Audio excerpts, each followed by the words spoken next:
Hello, welcome back to the world of storytelling with me, Ronnie, and this time with the amazing Ruby. Now, Ruby is an old friend of mine. I've known him for absolutely years. Now, as well as being an amazing husband, dad, and pizza baker, Ruby is also a really interesting thinker, and I'm very curious myself about what he's going to get up to next. So you should keep an eye on what he gets up to. Now, before we get on to the episode, just a quick update about the world of storytelling. So we're rocketing our way through season 3, reaching the end of season 3, a few more episodes, and then we'll be moving on to season 4. Now, season 4 is going to be great, like all of the ones until now, of course, but it's going to be back on the road. Now, the road in this sense is going to be the highest points of every county on the island of Ireland, and that's going to be fun. It's going to be me hiking again, meeting people along the way, and talking to them about their connections with these peaks, some of them famous, some of them not. Keep on listening. And now to get us going. What item of clothing does a house wear? That's right, a dress. Yeah. Thanks very much for listening and have a wonderful, wonderful day. So tell a story, one that is true. Yeah. So to explain, one of these people is a very hairy husky, and the other one is a human male. yeah. Which one are you? I'm the human male, Ruby. Yeah. I would say nice to meet you, but I've actually known you for a very long time. Yeah. Lovely to see you. Since we were both about, I don't know, 5? If not younger. We go back 30 years. We do. And Hugsy, how long back do we go? He's only 2.5. He's only 2.5, so I think we go back half an hour. just met him. Yeah, I mean, and I think it's fair to say as well that even though we've known each other for a very long time, our paths have almost gone slightly different directions. You can say that. Yeah. Oh, I'm not one to go, oh, this is me. I like pizza. I make pizza. Yeah, it's something I really enjoy and passionate about. Why? I grew up making pizza. My dad had a pizza shop for, I think, 14 years. What's interesting in the world, it's an ideal thing for a parent to teach the child a trade, right? You either put them through university or teach them a trade, whichever way that is. And I was thinking a few months ago, what did my dad teach me? And my brother turned around and he said, well, he taught me how to make pizza. It's so nice when you make something for someone and then they eat it and it's like, oh, that was really good. And that, it makes you feel good. Pizza. That is really cool. Now, I want to share... when I think of your dad's pizza, because that was probably the first pizza I ate. Yeah. So I always think of going to swimming lessons. Right. Yeah. For the audience, his pizza restaurant was next to the swimming pool in the same building. Yeah. And we would go swimming, and then my mum would give me, I think, 60p. Yeah, and get a slice. You can get a slice, and then maybe another 40p and get a Coke. Yeah, if you were lucky. So altogether, it was £1. You have a £1 coin, and I think you could get both with that. Probably, about 25 years ago. Oh yeah. Not recently. No. It was such a wonderful and really proud thing to be buying, your own slice of pizza with a Coke. So describe to us, what's your memory of your dad's pizza place? So I'm selling pizza from my house on Sundays. And someone came round and was eating the pizza and he said to me, I can smell the chlorine. And someone else was here. I was like, what do you mean? And we had to explain that you were so used to being, smelling chlorine for an hour on swimming and then going to get this pizza. Yeah. I used to love it. I was a bit young as well, especially at the main the height of it. So I wasn't allowed around the counter a lot. I remember him, if the people didn't like the look of the pizza, he'd give it them for free. Oh, really? I remember that, yeah. Wow. Yeah, okay. He's like, look, I'll make you a new one and you can have it for free. A lot of people took it for free. What people used to ask, can I have that one? And, because they wanted the both. Yeah, that was a fun memory. I do remember not really seeing my dad much. He worked very, very hard. I used to see him on the weekend and normally he'd be so tired, he'd be sleeping. I remember listening to Lean on Me when you're not strong. I'll be your friend. I'll help you carry on. Yeah, so my dad used to listen to that song. Oh, really? So I remember as a kid listening to that song whilst he was getting ready, prepping, because at the time I wasn't in school. Right. I was homeschooled for a couple of years. So I used to go with him to, that's as well, because it's not like I was I used to see the pizza happening on the weekends or when I was not in school. I was homeschooled from 11 to 13, so I used to go with him to the wholesalers. Oh yeah, okay. Yeah, and then we would go back to the shop and start cutting up the vegetables, making, getting everything ready for that day. And what was interesting, when I went a few weeks ago and I went back to this wholesaler, and it's exactly the same. It was such a trip in time going there. But yes, I was homeschooled for a couple of years, and then I left the country. I was in boarding school from 13 to 18. I used to nick my parents' car at 12. I found the keys one day, used to joyride at 12 years old. I don't know what, but I used to do that.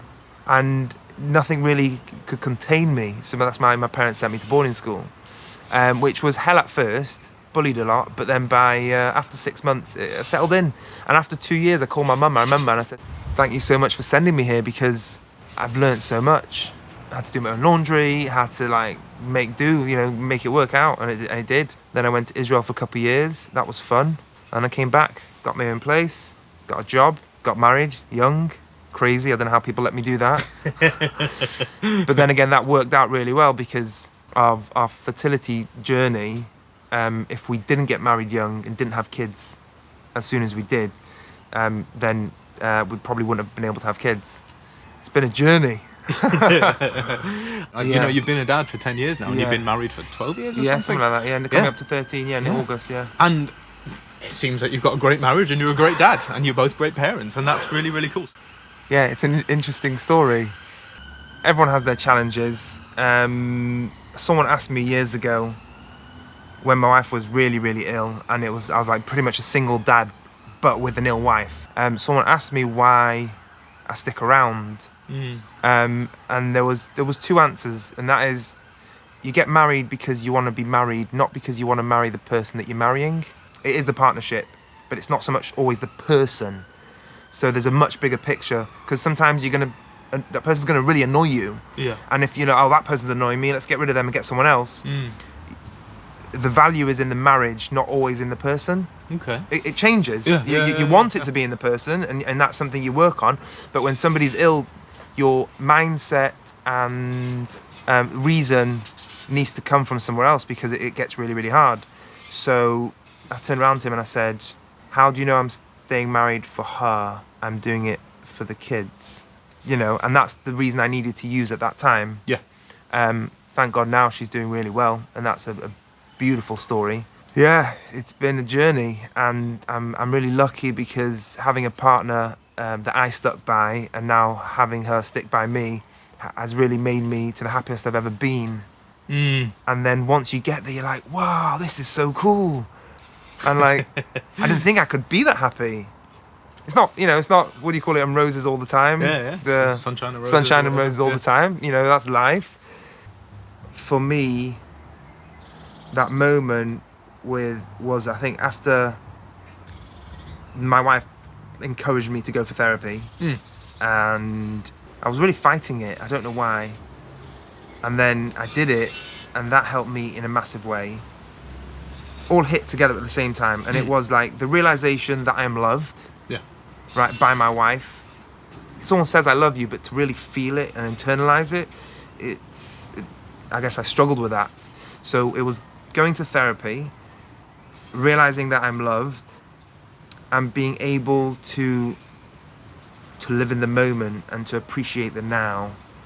All those things came together once, and I remember where I was standing on the stairs in my house, and I stopped, and it had this wash of feeling all over, come over me, and I was like, whoa, I've been the happiest I've ever been.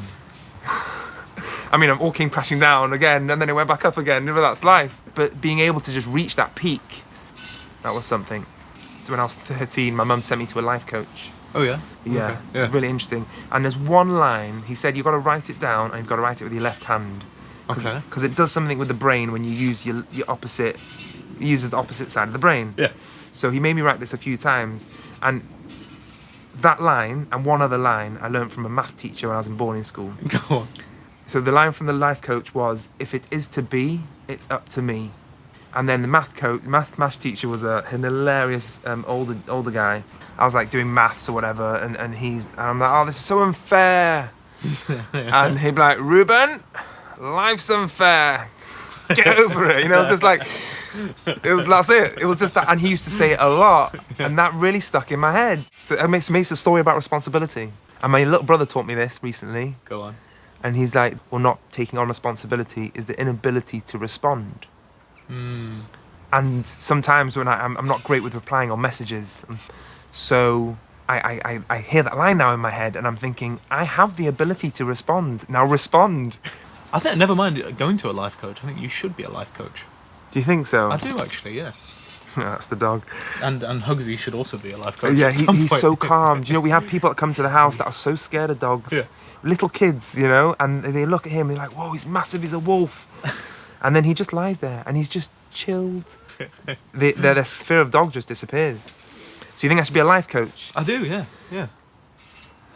Yeah, I'd definitely love to do something like that. Yeah.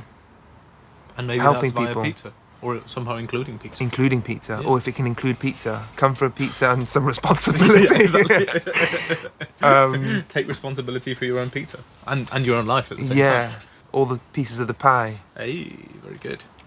Do it right. Do it right, okay. Yeah. But there's no really rights as well. Well, right for you. And that's true, yeah. It's especially if you, and that is so easy to see someone, oh, they're doing it right, they're succeeding. True success is when you're lying on your bed at night and the whole world's fast asleep. You could be on a £10 mattress or a £10 million mattress. You could be in a rental, or you could own a multi-million, you know, a very expensive house. Looking up at the ceiling, most ceilings are normally white, right? But you're looking up at the ceiling, everyone's asleep, there's no one to message. What you have in that moment is what you are, or what you've got. If what you've got in that moment is okay, you're succeeding. Wow. I think that's a perfect place to call it to an end. Thank you so much for coming on The World is Storytelling. Thanks Pleasure. for sharing your story, and keep on being awesome. Okay, thanks for having me. Some say the old ruins in the sand tell us every story will come to an end. But my dear, we can live what we tell. We are storytelling animals.